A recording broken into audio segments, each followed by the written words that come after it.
صحتلك صوت خيط الكفن يا يامو، اجاني الموت حامل من الله سلامو.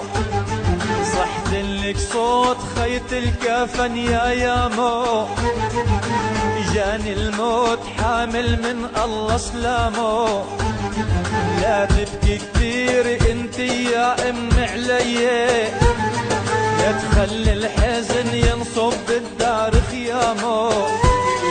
لا تبكي كثير انت يا ام علي، لا تخلي الحزن ينصب بالدار خيامو.